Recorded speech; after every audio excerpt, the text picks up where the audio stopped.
إن الحمد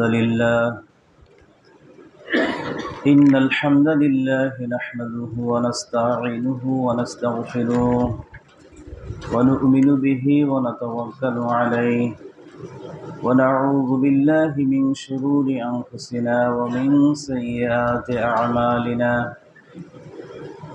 من يهد الله فلا مضل له ومن يضلله فلا هادي له ونشهد أن لا إله إلا الله وحده لا شريك له ونشهد أن سيدنا وسندنا ومولانا محمدا عبده ورسوله الذي أرسله بالحق بشيرا ونذيرا وداعيا إلى الله بإذنه وسراجا منيرا فقد قال الله تعالى في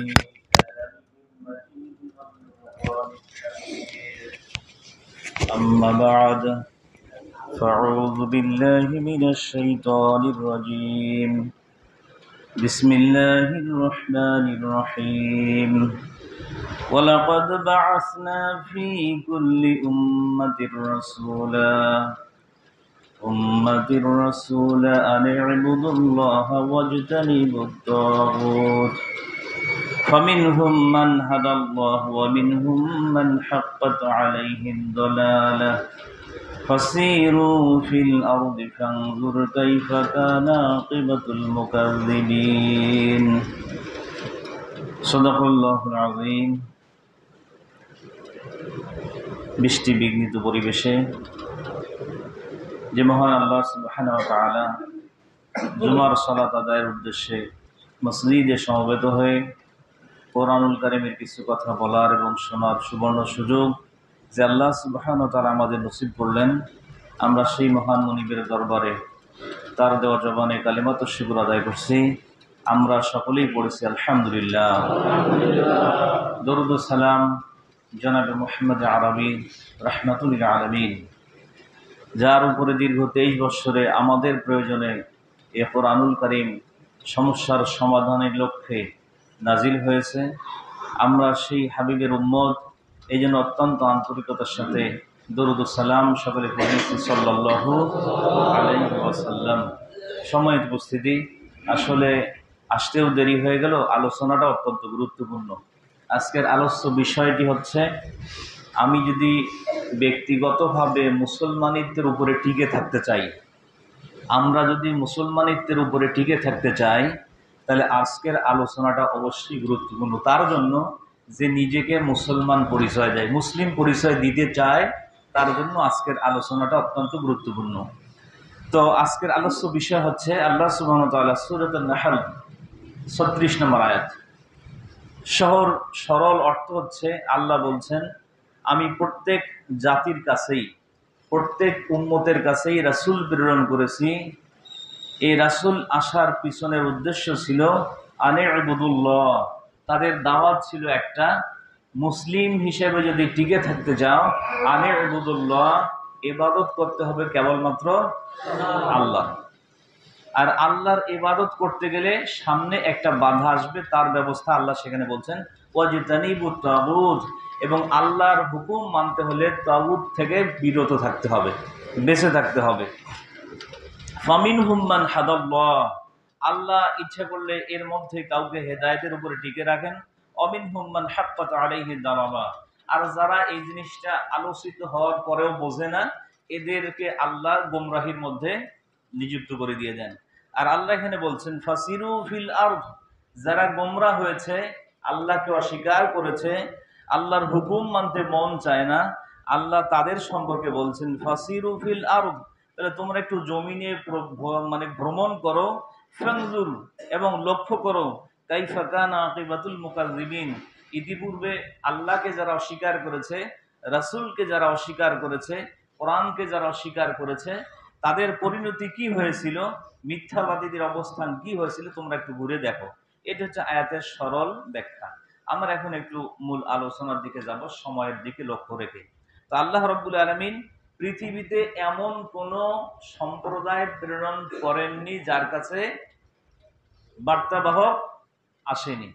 আল্লাহ কোরআন শরীফে অন্য আয়াতে বলেছেন ওয়ালিকুল্লি কওমিন হাদ, এমন কোন জাতি পৃথিবীতে আসে নাই যার কাছে হাদি পথ প্রদর্শক আসে নাই। কারণ আল্লাহ রাব্বুল আলামিন, আমরা যখন পৃথিবীতে এসেছি, আসার আগে আমরা সকলেই রূহের জগতে ছিলাম। রূহের জগতের একটি প্রশ্ন আমাদের কাছে আল্লাহ উপস্থাপন করেছিলেন। সেই প্রশ্নটা হচ্ছে আলাস্তু মির রব্বিকুম, আমি কি তোমাদের রব নই? আমরা সেদিন সকলেই সজ্ঞানে বুঝে শুনে আল্লাহকে মেনে নেওয়ার শর্তে এ কথা বলেছি, ক্বালু বালা, হ্যাঁ আপনি আমাদের রব। আল্লাহ বললেন শাহিদ না, আমরা সাক্ষ্য থাকলাম, কারণ এই ব্যাপারে আবার তোমাকে জিজ্ঞাসা করা হবে। এখন এই যে রূহের জগতে আপনি আমি স্বীকৃতি দিয়ে আসলাম, ওইটা আলাদা জগৎ। ওই জগৎ থেকে যখন আসবাব এই বস্তু জগতে এসেছি, ওই কথাটা মনে নাও থাকতে পারে। আল্লাহ আমাদের উপরে কত বড় মেহেরবান, কত বড় দয়াবান, যে কথাটা আমরা রূহের জগতে বলে এসেছি, রব মেনে এসেছি, এই জমিনে এসে ওটা মনে নাও থাকতে পারে।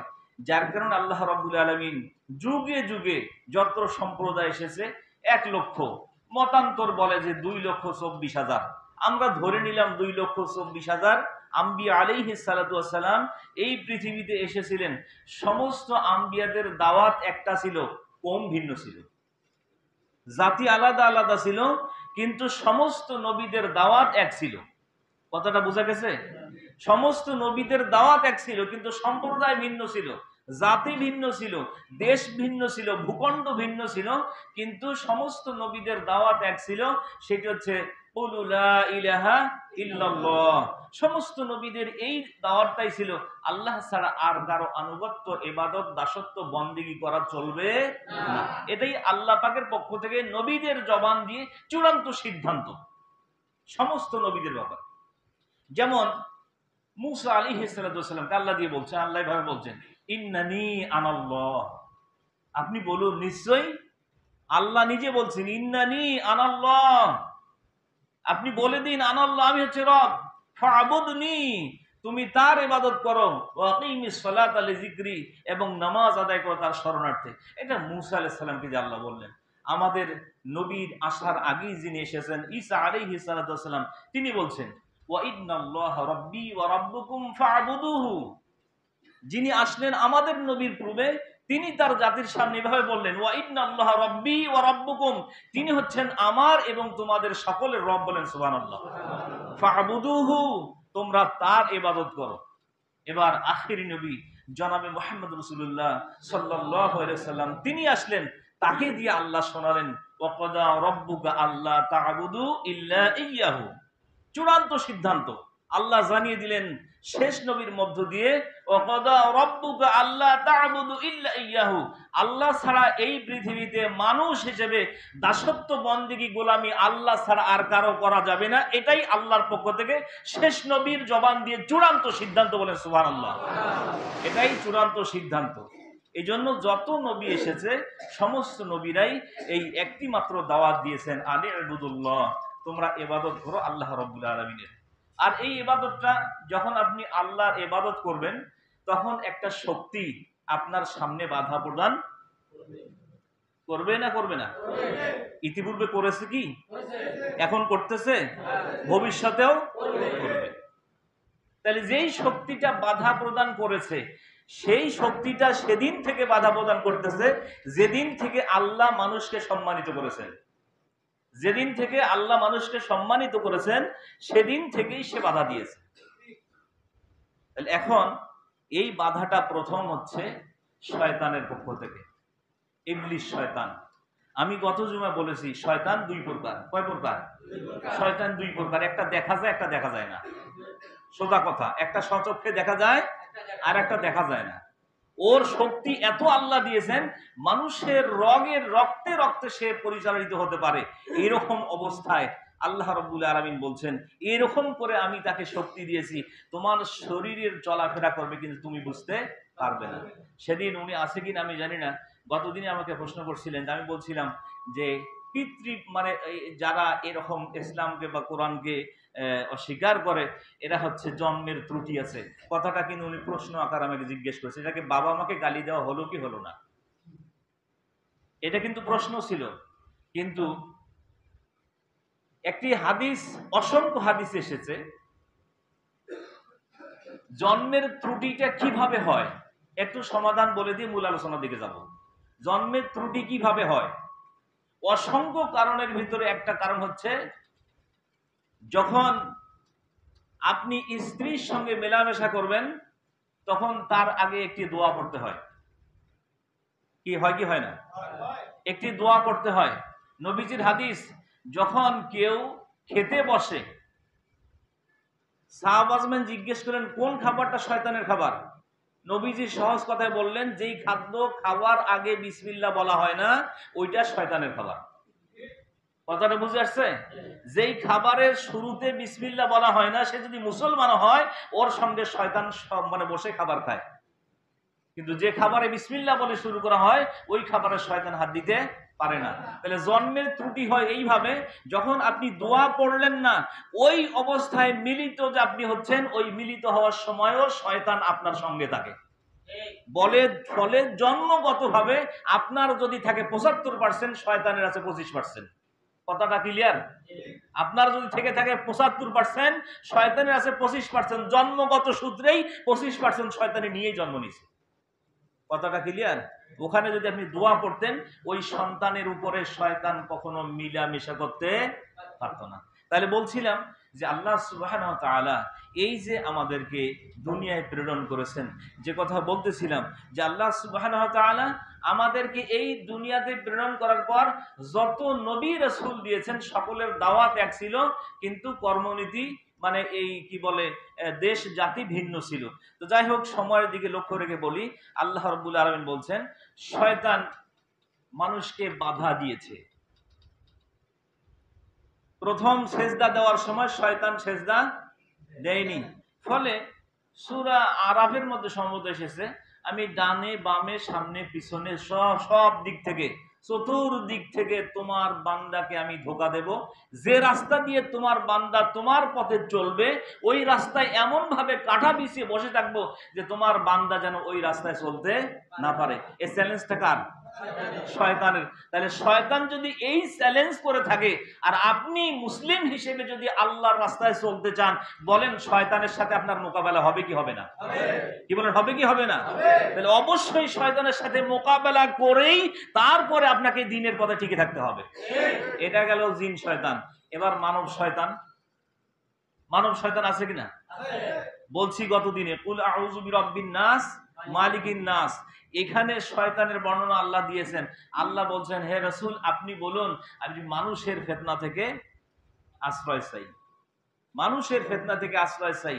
এই জন্য মানব শয়তানের মানে কার্যক্রম হচ্ছে, সেটা হচ্ছে তারা আল্লাহর রাস্তায় মানুষকে চলতে বাধা দেবে। তগুত শব্দের ব্যাখ্যায় বলা হয়েছে যে এই তগুত এমন একটা শক্তি যে শক্তি নিজে আল্লাহকে মানে না, যে শক্তি নিজে আল্লাহকে অস্বীকার করে এবং অন্যকেও ওই পথে চলতে বাধা প্রদান করে। ভালো করে শোনেন, যে শক্তি নিজে আল্লাহকে মানে না এবং আল্লাহর রাস্তায় চলতে বাধা প্রদান করে, সহজ অর্থে ওই শক্তিটার নাম হচ্ছে তাগুত। সরল অর্থে ওইটার নাম হচ্ছে তাগুত। দেখেন তো এই শক্তি আমাদের দেশে আছে না নাই? কি বলেন, আছে? তাহলে যেটা নিজে চলে না, চলতে দেয় না, এটাই হচ্ছে তাগুতি শক্তি। সে যদি মুসলমানের ঘরের সন্তান হয় ওটা তাগুতের সন্তান। কথাটা বুঝে আসছে? এই জন্য আল্লাহ রাব্বুল আলামিন বলছেন যে ওয়াজতানিবুত তাগুত, তাগুত থেকে তোমাকে বেঁচে থাকতে হবে। যদি আল্লাহর রাস্তায় চলতে চাও তাগুতি শক্তি তোমার সামনে আসবেই। আর এই তাগুতি শক্তিকে পদদলিত করে যে ব্যক্তি আল্লাহর রাস্তায় টিকে থাকবে, আল্লাহ তাদের সম্পর্কে বলছেন ইন্নাহু লাইসা লাহু সুলতানুন আলাল্লাযিনা আমানু ওয়া আলা রাব্বিহিম ইয়াতাওয়াক্কালুন। আল্লাহ রাব্বুল আলামিন বলছেন যে কোনো তাগুতি শক্তি, সেটা ইবলিস শয়তানের পক্ষ থেকে হোক আর মানব শয়তানের পক্ষ থেকে হোক, তোমার ঈমান যদি দৃঢ় থাকে, আল্লাহর উপরে ভরসা করার মতো যদি শক্তি সামর্থ্য তোমার থাকে, তাহলে জিন শয়তান মানব শয়তান কোনোটাই তোমার উপরে বাদশাহী করতে পারবে না। বলেন সুবহানাল্লাহ। ঘোষণা কার? আল্লাহ। আল্লাহর ঘোষণা। শুধু আল্লাহর ঘোষণা এইভাবে নয়, আল্লাহ আরো বলেছেন, অমাইয়াকফুর বিত্তাগুত ওয়া ইউমিন বিল্লাহ ফাকাদ ইসতামসাকা বিল উরওয়াতিল উসকা লা ইনফিসামা লাহা। আল্লাহ কোরআন শরীফে এভাবে ঘোষণা করতেছেন, অমাইয়াকফুর বিত্তাগুত, যে ব্যক্তি তাগুতকে অস্বীকার করলো, তাগুতকে পদদলিত করলো, তাগুতকে পদদলিত করতে গিয়ে, অস্বীকার করতে গিয়ে পৃথিবীর সমস্ত জুলুমকে নিজে মেনে নিল, সমস্ত অত্যাচারকে মেরে নিয়ে ধৈর্য ধারণ করে যে ব্যক্তি ইমানের উপরে অটল অবিচল থাকলো, আল্লাহ বললেন যে সে এমন একটা মজবুত সিঁড়ি ধারণ করেছে, এমন একটা মজবুত রশি সে ধারণ করেছে, লাং ফিসামালাহা, যে রশি, যে সিঁড়ি কখনোই ভেঙে যাবে না। বলেন সুবহানাল্লাহ। এই রশিটা কার? আল্লাহ। আল্লাহ নিজে বলছেন লাং ফিসামালাহা, যে ব্যক্তি ইমানের রশি গ্রহণ করলো, যে ব্যক্তি ইমানের রশি গ্রহণ করলো, যে ব্যক্তি ইমানকে মজবুত ভাবে ধারণ করলো, পৃথিবীর সবকিছু ধ্বংস হয়ে যেতে পারে কিন্তু ইমান এই ব্যক্তির কলব থেকে ইমানকে কখনো ধ্বংস হবে না। বলেন সুবহানাল্লাহ। এই জন্য আল্লাহ পাক বললেন, যে ব্যক্তি দ্বীনের পথে থাকে, ইমানের পথে থাকে, তার সঙ্গে ডাইরেক্ট যোগাযোগ কার? আল্লাহ। এই জন্য আল্লাহ সূরাতুল বাকারায় বলেছেন, আল্লাহু ওয়ালিউল লাযিনা আমানু ইখরিজুহুম মিনাজ যুলুমাতি ইলান নূর। আল্লাহর ঘোষণা, আল্লাহ নিজে সুস্পষ্ট ভাবে মুমিনদেরকে লক্ষ্য করে বলছেন, আল্লাহু ওয়ালিউল লাযিনা আমানু। আল্লাহ বললেন, হে পৃথিবীর মানুষ, তোমরা হতাশ হয়ে যেও না, নিরাশ হয়ে যেও না, যারা তোমরা আমার উপরে সমস্ত জুলুমকে স্বীকার করে নিয়ে আমার পথে টিকে আছো, আমি আল্লাহই তোমাদের অভিভাবক। বলেন সুবহানাল্লাহ। এবার বলেন তো দেখি, আল্লাহ যদি কারো অভিভাবকত্ব নেয়, আল্লাহ যদি কারো দায়িত্ব নেয়, পৃথিবীর কোন শক্তি আছে তার কোনো ক্ষতি করতে পারে? কি বলেন, পারবে? না, কোন শক্তি নেই তার কোনো ক্ষতি করতে পারে, কারণ দায়িত্ব নিয়েছেন কে? আল্লাহ। দায়িত্ব আল্লাহ নিয়েছেন। ঈসা আলাইহিস সালাম, সবাই তাকে হত্যা করবে, সবাই তাকে হত্যা করবে, কিতাবে পড়লাম, সবাই তাকে হত্যা করবে। তার সিদ্ধান্ত কওমেরা নিয়ে ফেলেছে, তাকে হত্যা করবে। তিনি একটা মজলিসে বসে আছেন, আল্লাহ রাব্বুল আলামিন তাকে ওহী মারফত জানিয়ে দিলেন, ঈসা, তোমার আর সময় নেই, তোমাকে হত্যা করার জন্য লোকেরা আসতেছে। তাফসীর ইবনে কাসিরের মধ্যে আলোচনাটা পড়লাম, সেখানে একজনকে বলা হচ্ছে, লক্ষ্য করে, তোমরা কি এমন কেউ, ঈসা আলাইহিস সালাম স্বয়ং নিজে বলছেন, তোমরা কি এমন কেউ আছো যে আমার আকার আকৃতি ধারণ করতে রাজি আছো? মানে আমার আকৃতিটা যেমন, এরকম চেহারার আকৃতি ধরতে কেউ রাজি আছো? এমন কি কেউ আছো? মজলিসের এক কোণা থেকে একটা যুবক দাঁড়িয়ে বলছে, লাব্বাইক, হ্যাঁ আমি রাজি আছি। ঈসা আলাইহিস সালাম বলে, তুমি বসো, তুমি বসো। আবারও তিনি ঘোষণা করলেন, আমার মতো আকার আকৃতি ধারণ করতে, কারণ একটু পরেই আমাকে হত্যা করার জন্য তারা আসবে, হয়তো তার হাতে সে নিহত হয়ে যেতে পারে। এমন কি কেউ আছো যে আমার আকৃতি ধারণ করে এই মজলিসে বসে থাকবে? এমন কেউ আছো কি? আবারও কোণার থেকে ওই যুবক দাঁড়িয়ে বলছে, হুজুর আমি রাজি আছি। এইভাবে একবার নয়, দুইবার নয়, তিনবার যখন মজলিসে তিনি প্রস্তাব উপস্থাপন করেছেন, ওই যুবক দাঁড়িয়ে বলেছে, হ্যাঁ আমি রাজি আছি। এবার দেখা গেল যে আল্লাহ সুবহানাহু ওয়া তাআলা তার হাবিবকে, তার রাসূলকে বাঁচাবেন, তার রাসূলকে রক্ষা করবেন।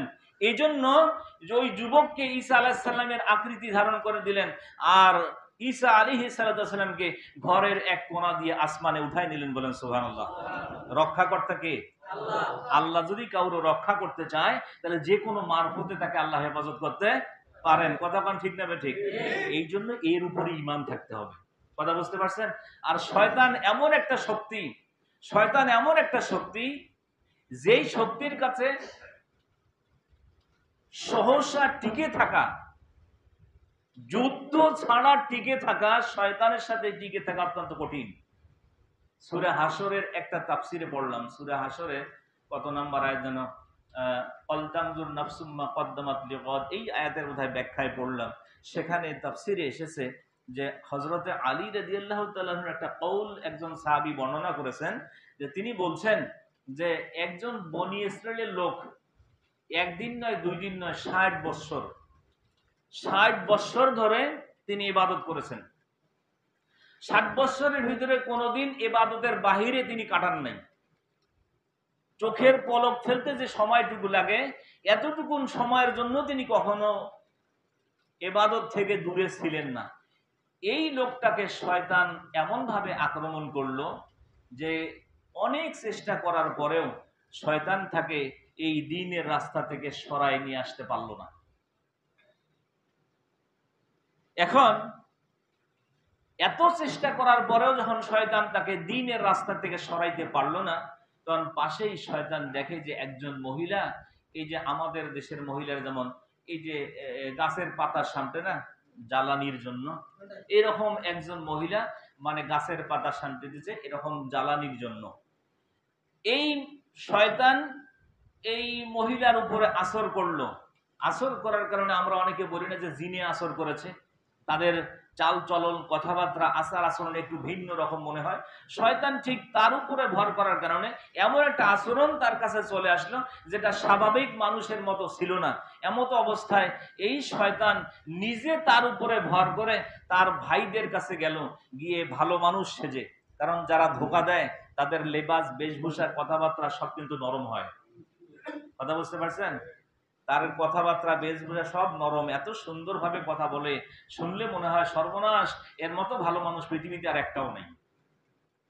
এইরকম শয়তান ঠিক ভালো মানুষ সেজে তার ভাইদের কাছে গিয়ে বলল যে তোমাদের বোনের যে সমস্যা হয়েছে, পৃথিবীর সমস্ত ডাক্তারকে দিয়ে যদি ঔষধ খাওয়ানো হয় তো ভালো হবে না, তবে আমার যদি একটা পরামর্শ তোমরা মানো তাহলে অবশ্যই ভালো হওয়ার সুযোগ আছে। সেটা কি? ওই যে তোমাদের দরবেশ আছে না, ওই দরবেশ সাহেবের কাছে নিয়ে যাও, ওনার কাছে কিছুদিন রাখলে পরে এই ভালো হয়ে যাবে। এখন ভাইরা ঠিক কথা মতো দরবেশের কাছে নিয়ে গেছে। এরপরে দরবেশের কাছে যখন নিয়ে গেছে তখন দরবেশ বলল ঠিক আছে এখানে কিছুদিন রাখো, আমি একটু ঝাড়ফুঁক করে দেখি এটা ভালো হয়ে যাবে। বাস, এখন শয়তান পেয়ে গেল চান্স। আমি কিন্তু বলতেছি তাগুত কিভাবে আপনাকে আমাকে হয়রানি করতে পারে, তাগুত কিভাবে আপনাকে আমাকে শয়তানের শিকার, জান্নাতের রাস্তা ইমানের রাস্তা থেকে কিভাবে সরাই নিতে পারে, এই সূক্ষ্ম ষড়যন্ত্রগুলো কিন্তু বুঝাবার জন্য কথাটা তুলে আনছি।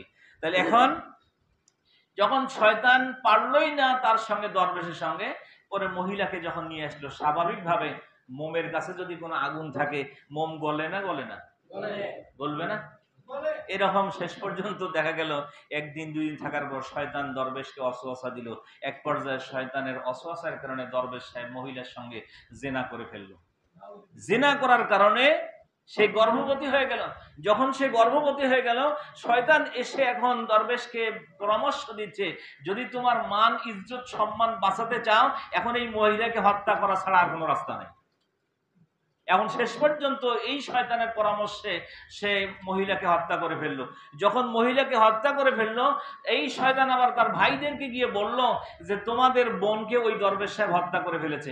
এখন এই অবস্থায় বোনের ভাইয়েরা লাঠি সোটা নিয়ে এসেছে দরবেশকে মারার জন্য। এমতো অবস্থায় শয়তান এসে আবার দরবেশকে বলছে ওই যে যাকে মেরে ফেলছো তার ভাইয়েরা তো লাঠি সোটা নিয়ে তোমাকে মারার জন্য আসতেছে, এখন কি করা যায়? এখন তুমি যে বিপদে পড়ছো, এখন বাঁচার উপায় কি?